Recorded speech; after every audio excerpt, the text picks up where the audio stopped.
Olá, meus caros. Nessa feita, vou trazer aqui um testemunho muito edificante e interessante referente à conversão. Aquilo que eu já falei aqui no canal, que muitos dos casos, ou às vezes, nem é necessário pregar. Deus trabalha de uma maneira que convence o homem. Na realidade, o Espírito de Deus que convence o homem e a mulher do seu erro, do seu pecado. E esse testemunho tem a ver com isto. Não foi ninguém pregar para essa pessoa. O próprio Senhor trabalhou em sonho. Já já digo os detalhes. Estava acompanhando uma entrevista no próprio programa Danilo Gentili e ali não sabia desse testemunho, posto que inicialmente foi apresentado ali a entrevista do palhaço Bozo, dos primeiros palhaços, que na realidade o que estava ali era o primeiro, que tiveram outros palhaços. Então, estava se falando da época do SBT, do programa do Bozo, lá da década de 1980. Depois, inclusive, outros foram continuando com o Bozo. E o Bozo original, o nome dele é Vanderlei Tribeco, ou chamado de Vandeco Bozo. Ele que foi o palhaço no SBT até 1983. No entanto, continuou a exercer atividade com o personagem, com o palhaço Bozo, em teatros, em casas noturnas, em casas de show. Adquiriu muita grana, muita mesmo, porque recebia em dólar, teve tudo que poderia ter: carrões, mansões, conversíveis, casa em praia. Assim como a fama acontece aí, problemáticas com muitos que não sabem analisar bem as coisas, o dinheiro sobe a cabeça, o poder, a fama, o dinheiro. Aconteceu com ele. Ele que encontrou a sua esposa no auditório, casou com ela, quando tinha 29, quase 30 anos, e ela com 18. No entanto, com a fama, com o poder, com o dinheiro, ele começou a atrair ela, a curtir muito a vida, entre aspas, né? Vida pecaminosa. Nas mansões dele, frequentava os artistas, Ronaldinho Gaúcho, cantores sertanejos e outros jogadores famosos. Os que tinham mais destaque eram sim o Ronaldinho Gaúcho e a dupla sertaneja ali, César Menotti e Fabiano. Até que chegou um dado momento, a esposa dele disse que não dava mais, que não ia aguentar mais de uma traição. Depois de 20 anos casada, resolveu se separar dele e ir embora para outro país. Ele ficou doido, queria matar ela com um revólver, e ela continuava escondida.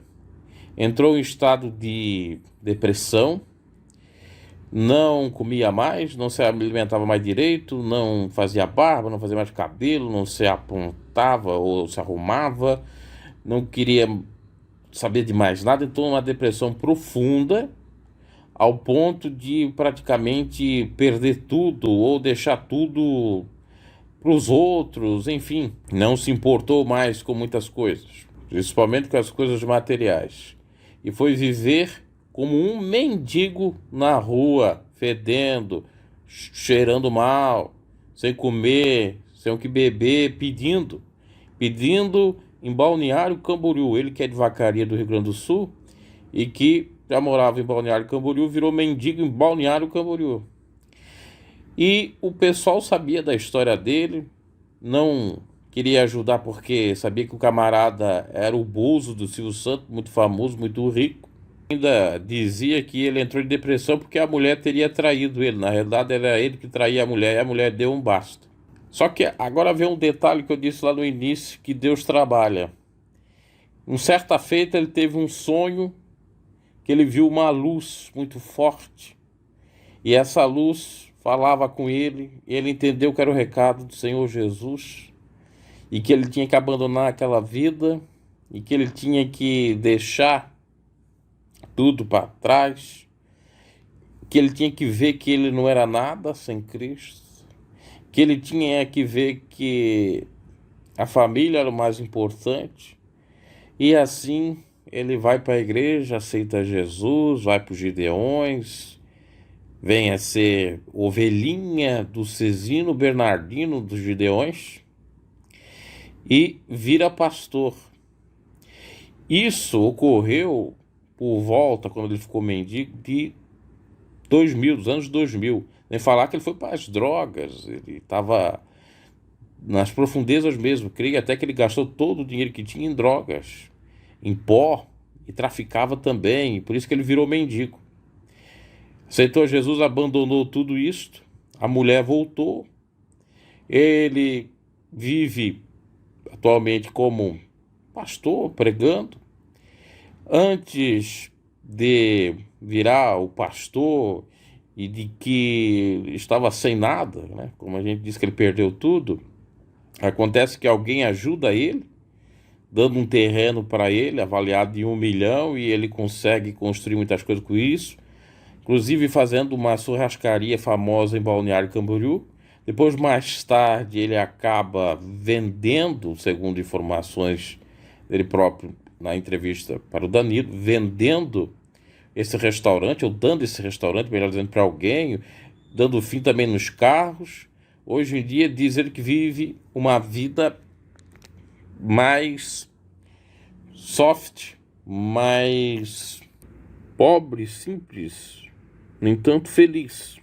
Tem um carrinho popular, uma casa mais simples. No entanto, ele tem a principal riqueza, que é Jesus Cristo e a família, segundo o que ele mesmo diz. Conta que quando prega isso nas igrejas, o povo se humilha a Deus, chora, porque realmente é um testemunho impactante. Então esse relato é a prova de que Deus fala com os mendigos, ou pode falar com os mendigos sem alguém pregar. Diferente do que a gente vê por aí, as pessoas forçando e querendo pregar e converter todo mundo, aquela coisa toda. Também é outra prova que Deus não precisa do homem para convencer alguém do seu pecado. Deus não precisa de um pregador, como muitos dizem por aí. Você tem que fazer isso, você tem que fazer aquilo. Não. E a prova que também Deus fala com todos, e quem dá ouvido, voz e vez, recebe a bênção de Deus, recebe sim a vitória, a mudança de vida. Não sei atualmente como é a situação desse pastor, se ele é um pastor honesto, se ele é um pastor correto, mas creio nesse testemunho, principalmente na parte que ele diz que o próprio Deus veio falar com ele em sonho. Isso é um sonho revelador, acredito muito nisso. Ok, meus caros, até mais. Dados BG, notícias do Brasil e do mundo que estiver na pauta e na ordem do dia para você. Deixe seu like, se for no canal, se inscreva e até a próxima.